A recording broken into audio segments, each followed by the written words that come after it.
A porch light does not protect a house. It only tells the darkness where the people are.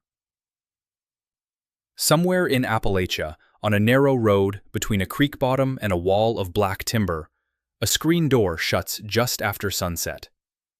The last warmth of the day lifts off the gravel driveway. A dog barks once from under an old pickup, then goes quiet.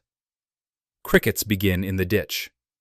A hummingbird feeder hangs beside the porch rail, glowing red under the light like a small warning nobody bothers to read. The man standing there has lived in these mountains his whole life. He knows the sound of a deer moving through leaves. He knows when a raccoon is in the trash. He knows when the neighbor's cattle have pushed through a fence. And because he knows the place so well, he believes he knows what belongs there. That is the dangerous part. Across the road, behind the dark tangle of tulip poplar, rhododendron, laurel, and second-growth hardwood, something moves without crossing into the light. It may be no bigger than a tick waiting at the edge of a deer trail. It may be a copperhead folded into wet leaves beside a woodpile. It may be a black bear that has learned exactly when the garbage goes out. It may be a feral hog turning a pasture into broken ground before dawn. In Appalachia, people do not feel safe because danger is gone. They feel safe because they have trained themselves not to notice it. Tonight, we're looking at 15 dangerous animals in Appalachia that locals often pretend are not really there. Not because these animals are imaginary, and not because every one of them is common in every hollow, ridge, or valley, but because admitting they are close changes the way you walk to the barn, the way you let the dog out, the way you step over a log, and the way you look at the dark water behind your house. Subscribe if you like serious wildlife stories from the places most people think they already understand. Because by the time we reach number 1, the danger will no longer feel like something hidden deep in the wilderness. It will feel like something standing just beyond the edge of the porch light. Number 15 is the white-tailed deer, and the reason it belongs here is that almost nobody thinks of it as dangerous until the moment it is already too late. In Appalachia, deer are everywhere. They stand in hayfields at dawn, slip behind churches on Sunday morning, eat hostas beside brick ranch houses, cross logging roads in groups, and stare into headlights from the shoulder as if the road was built around them. Most people do not fear deer.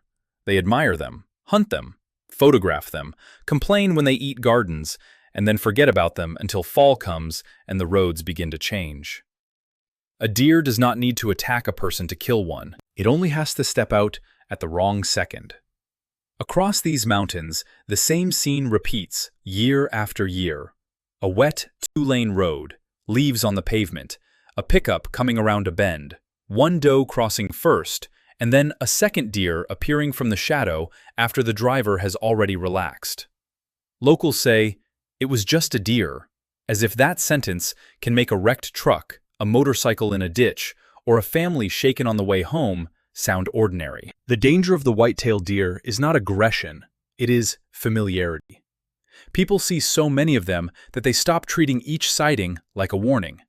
And in Appalachia, the animal most people call harmless may be the one they meet hardest on the road. Number 14 is the yellow jacket, a danger that does not leave tracks, does not growl, and does not wait in the road.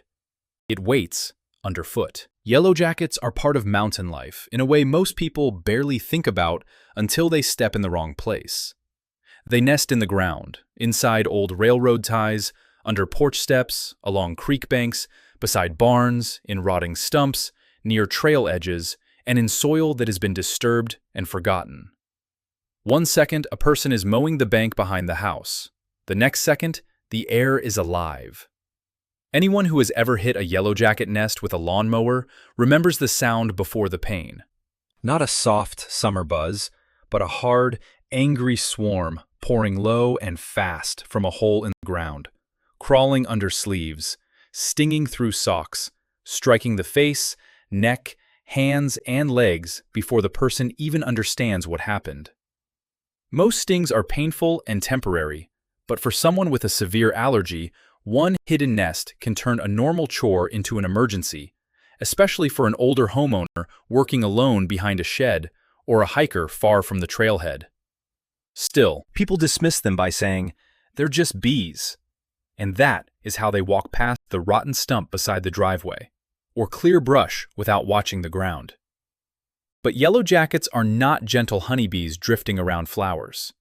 Their danger is built into the Appalachian landscape itself. Banks, roots, holes, leaves, and the ordinary places people put their hands and feet. They earn their place because they turn the ground into a trap. Number 13 is the snapping turtle, an animal that does not chase people through the woods and does not fit the usual idea of danger. That is exactly why people underestimate it. In Appalachia, snapping turtles live in farm ponds, creeks, reservoirs, slow rivers, drainage ditches, golf course ponds, cattle ponds, and muddy backwaters where children throw rocks and dogs run too close to the edge. They are ancient-looking animals with heavy shells, thick heads, long tails, and jaws built for holding on. In the water, they usually want to be left alone.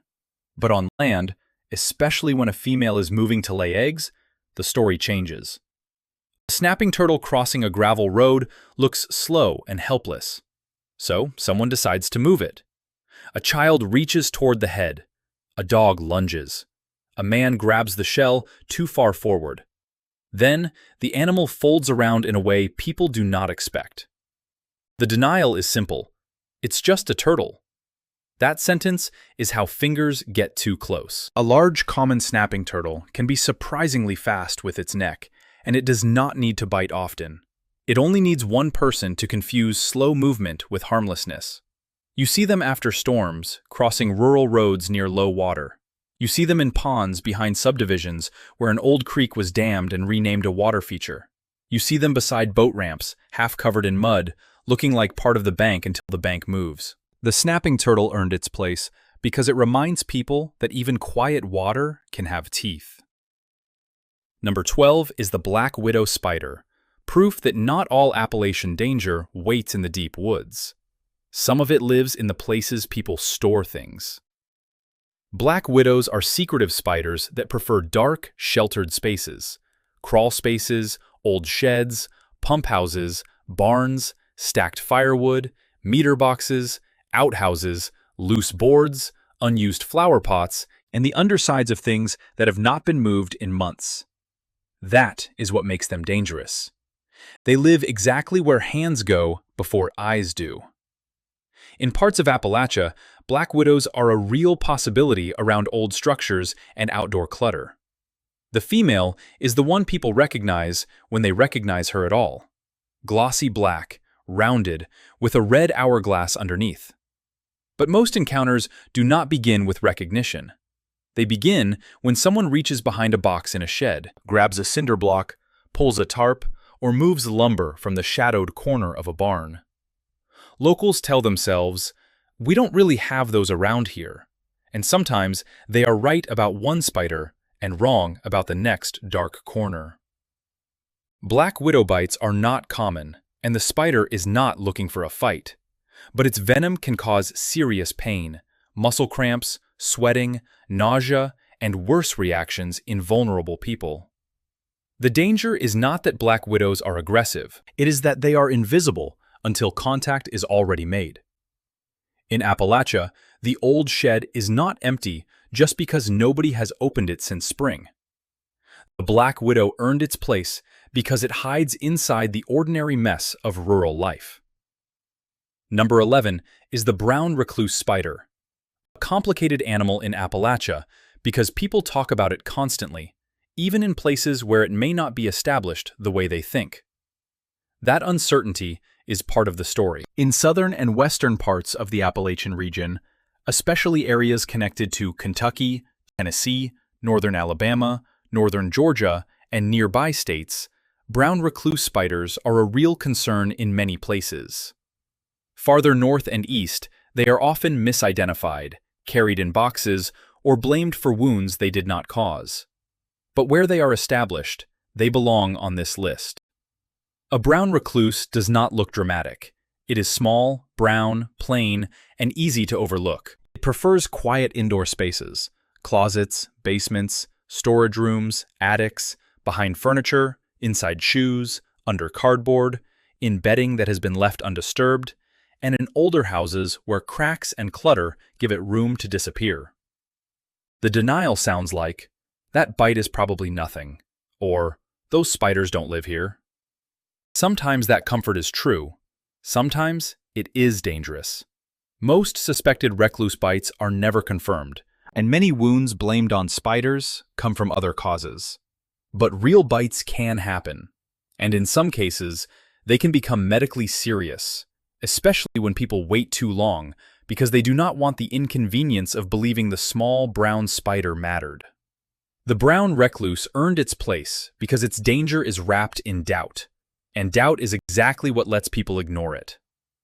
Number 10 is the tick, a creature too small for the kind of fear people expect from the mountains. It does not roar from a ridge or flash its fangs in the leaves. It waits on a grass stem, on low brush, along a trail edge, in leaf litter, or beside the deer path behind a house. It is smaller than fear wants danger to be, and that is why it works. In Appalachia, ticks are part of the price of moving through woods, fields, pastures, power line cuts, brushy yards, hunting leases, campgrounds, and overgrown fence lines. Black-legged ticks, Lone Star ticks, American dog ticks, and others occur in different parts of the region, and depending on species and location, they can be associated with illnesses people often talk about only after someone in town gets sick. Lyme disease, Rocky Mountain spotted fever, ehrlichiosis, and alpha-gal syndrome, where a tick bite can change how a person's body reacts to red meat. The denial is casual. "I checked quick. It was only attached for a little while." Or, "We never had ticks this bad when I was young." That last sentence is heard all over rural America. Sometimes it is memory, sometimes it is change, and sometimes it is both. Ticks benefit from deer, edge habitat, brushy yards, warmer seasons in some areas, and the way people have pushed homes into the boundary between forest and field. The modern Appalachian backyard can be a perfect meeting place. Deer at night, mice in the brush, dogs in the grass, kids near the tree line, and the tick waiting where all those worlds overlap. It earned its place because the most dangerous bite in the mountains may be the one nobody feels. Number 9 is the raccoon, an animal treated more like a thief than a threat. Raccoons waddle across decks, tip over trash cans, raid chicken feed, climb into corn cribs, move through creek bottoms, and look at people with clever little hands and bandit faces. In towns all through Appalachia, they have learned the human schedule better than most humans learn theirs. Trash night, dog food on the porch, pet doors, campground coolers, birdseed, grease traps, and chicken coops. People laugh at them until one acts wrong. A healthy raccoon wants an easy meal and an escape route. But raccoons are also one of the major wildlife species associated with rabies in the United States. A raccoon that seems disoriented, unusually aggressive, fearless, stumbling, or active in a strange way deserves distance, not curiosity. The denial is common. "It's probably just tame." That word gets people in trouble. A raccoon in a campground that does not fear people is not cute. It is trained by human food. A raccoon on a porch in daylight may simply be moving normally, but it may also be sick. A raccoon cornered in a barn or chicken coop can bite with surprising force, and any bite from a wild mammal becomes more than a wound. It becomes a medical question. In Appalachia, raccoons live close because people feed them by accident. They earn their place because the animal most people laugh at is also one they should never touch. Number 8 is the bat, another animal people often dismiss until the situation becomes serious. A bat in the attic may begin as a little scratching in the wall, a shape fluttering near a porch light, or something slipping through a gap under the eaves of an old farmhouse. In Appalachia, bats have always belonged to barns, bridges, caves, church steeples, hollow trees, abandoned mines, and warm attic spaces where people hear them but rarely see them clearly. Most bats are beneficial.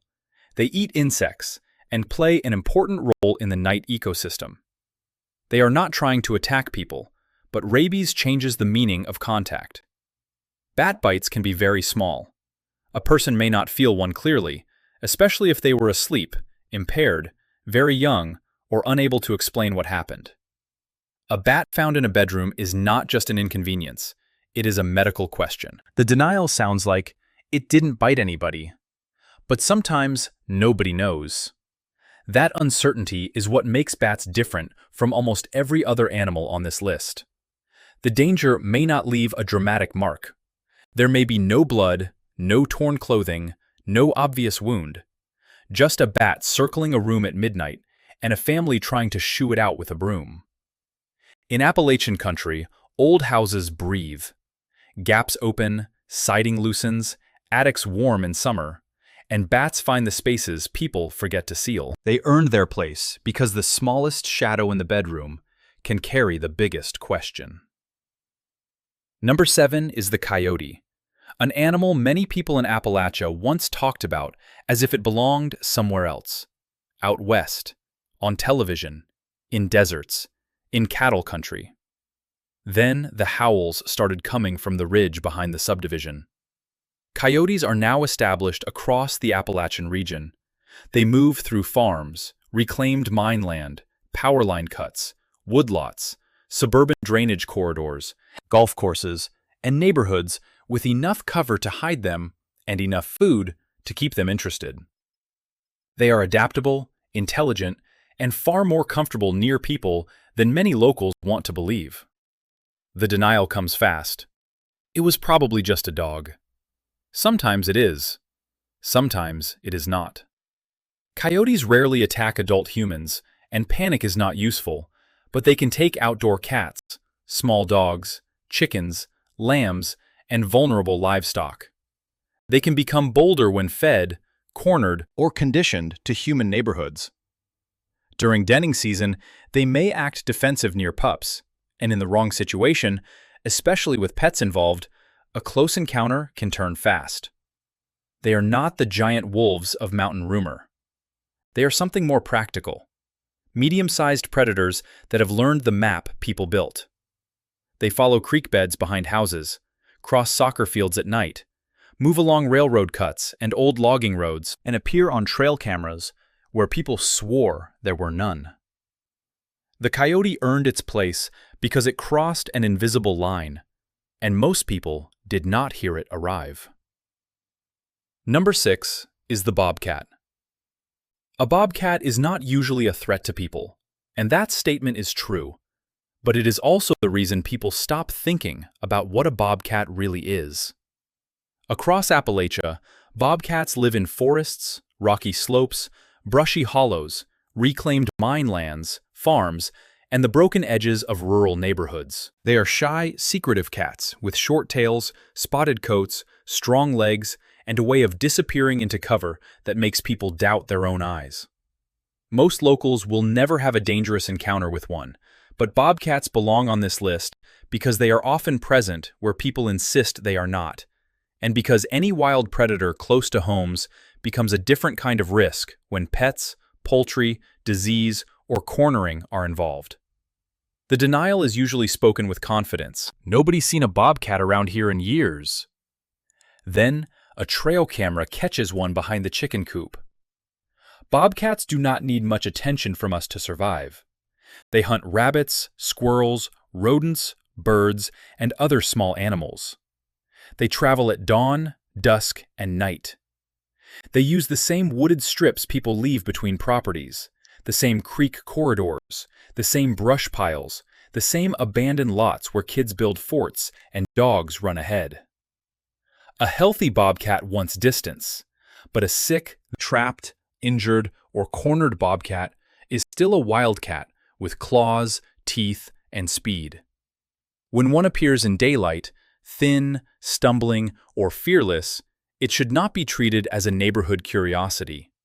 The bobcat earned its place because it is not gone just because it refuses to be seen. Number 5 is the feral dog, because not every dangerous animal in Appalachia is wild in the old sense. Some are what people left behind. Feral and free-roaming dogs are one of the most uncomfortable dangers to talk about because they blur the line between pet and predator. In rural Appalachia, loose dogs may belong to someone, they may belong to no one. They may be dumped, half-wild, poorly socialized, territorial, hungry, or moving in small groups along back roads, farms, creek bottoms, and old home sites. People do not like to call them dangerous. They say, "That's somebody's dog." Maybe it is. But a dog with no owner present, no control, and no fear of approaching people is not just a pet in the wrong place. It is an unknown animal making a decision. Feral and roaming dogs can chase deer, harass livestock, kill chickens, attack pets, and threaten hikers, cyclists, mail carriers, utility workers, children, and elderly people walking near rural roads. A single dog can be dangerous. Several dogs together can become something much harder to predict. In mountain communities, the danger often arrives with a familiar sound, barking from the tree line. Then, more barking. Then, movement on the gravel behind you. No bear, no snake, no mythical panther, just dogs that nobody wants to claim until something bad happens. This animal earned its place because sometimes the thing people pretend is harmless is only harmless when someone is there to call it back. Number 4 is the feral hog. There are places in Appalachia where the ground tells the story before anyone sees the animal. A pasture looks plowed when no tractor has touched it. A creek bank is torn open. Corn is flattened. Acorns are rooted up under the oaks. Mud rubs appear on trees. The soil looks wounded. That is often how people first notice feral hogs.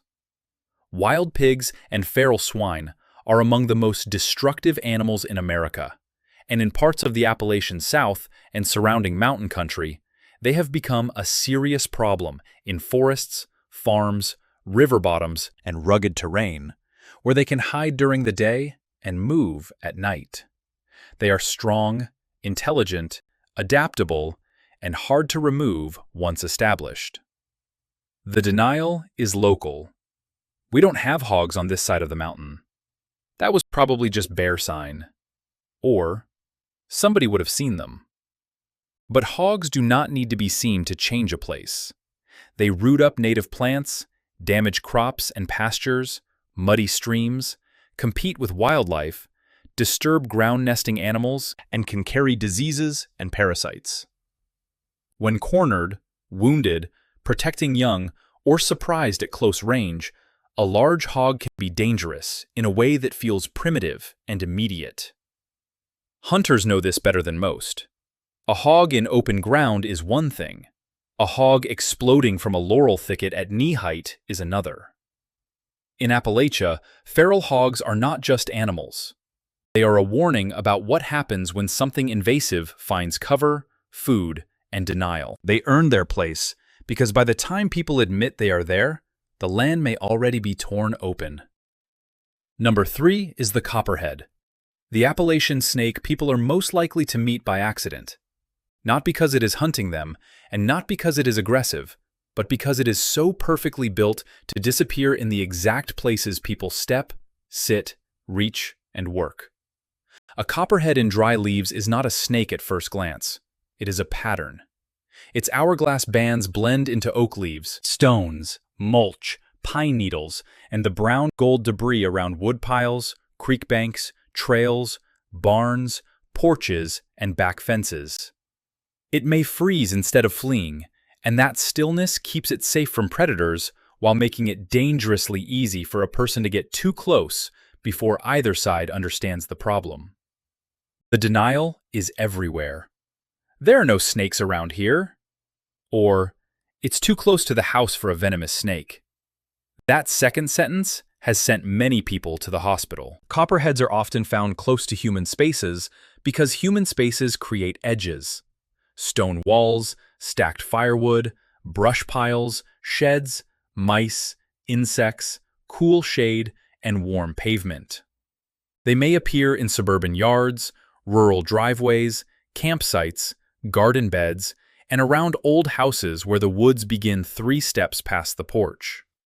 Most copperhead bites are not fatal, but they can be extremely painful and medically serious.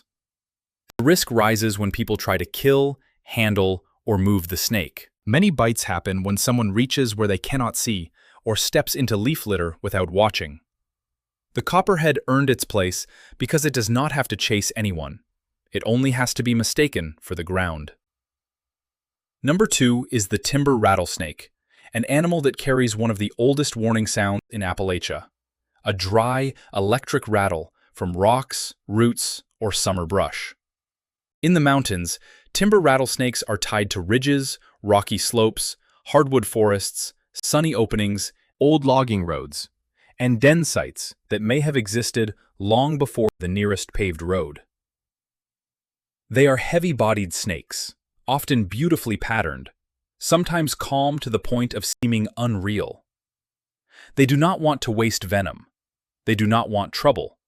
But they are venomous, powerful, and capable of causing a serious bite when surprised, stepped on, handled, or threatened. The denial around timber rattlesnakes is different from copperheads. People do not always deny the snake exists. They deny where it exists.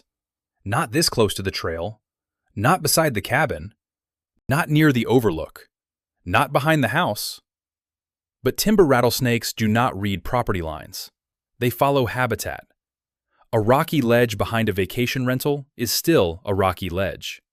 A sunny trail cut is still a good place to warm. A brushy edge near a campsite may still be a travel route.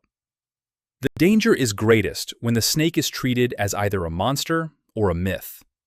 Some people get too close for photos. Some try to kill it. Some panic. Others step over logs and rocks without looking because they have hiked the same trail for 20 years and never seen one.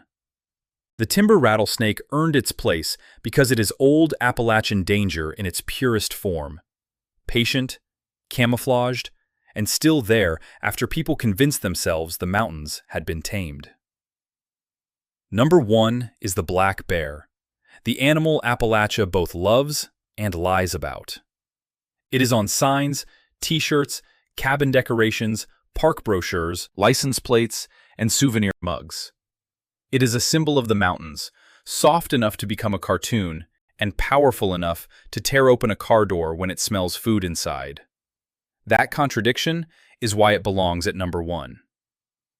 Black bears live across much of Appalachia, from the high forests of the Smokies and Blue Ridge to the ridges of Pennsylvania, West Virginia, Tennessee, North Carolina, Georgia, Kentucky, and beyond. They use deep woods, yes, but they also use neighborhoods, campgrounds, picnic areas, orchards, dumpsters, back porches, hunting cabins, restaurant alleys, school edges, and suburban greenbelts. A bear does not stop being wild because it learned trash day. The denial is familiar. He's just passing through. She won't bother anybody. Or, that bear is used to people. But used to people is not the same as safe. A bear that loses fear of humans becomes one of the most serious wildlife problems in the mountains. Food changes everything. Garbage, birdseed, pet food, coolers, grills, deer corn, and open car windows teach bears to associate people with reward. Once that lesson sets in, the bear grows bolder, and the humans grow confused. They think the animal is friendly because it does not run.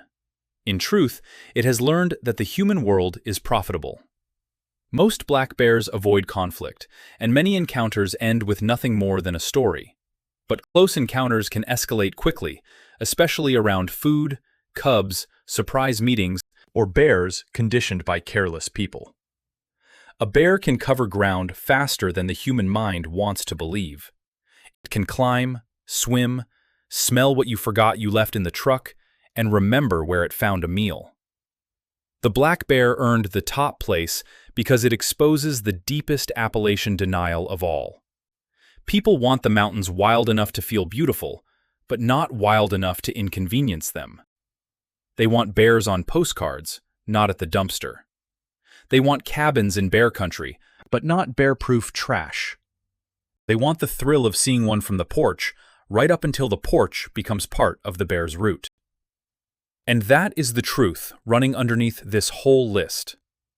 The danger in Appalachia is not that these animals suddenly appeared. It is that people built roads through movement corridors, houses against tree lines, campgrounds beside creeks, suburbs into old woods, and porches over ground that still remembers what lived there before the porch was poured. The animals did not sign an agreement to stay on the far side of the ridge. The deer still cross where the old trail crossed. The copperhead still trusts the leaves. The bear still follows its nose. The coyote still uses the ditch. The ticks still wait where the grass brushes a pant leg. The hogs still tear up the dark ground before morning. Locals pretend some animals are not there because pretending makes life easier. It lets you walk to the woodpile in flip-flops. It lets you leave feed on the porch. It lets you drive the back road a little too fast at dusk. It lets you hear something in the brush and call it nothing. But Appalachia has never been empty. It has only been patient. And tonight, somewhere beyond a porch light, past the ditch, under the laurel, beside a pond, or at the edge of a gravel road, something is waiting in the part of the dark that people train themselves not to see.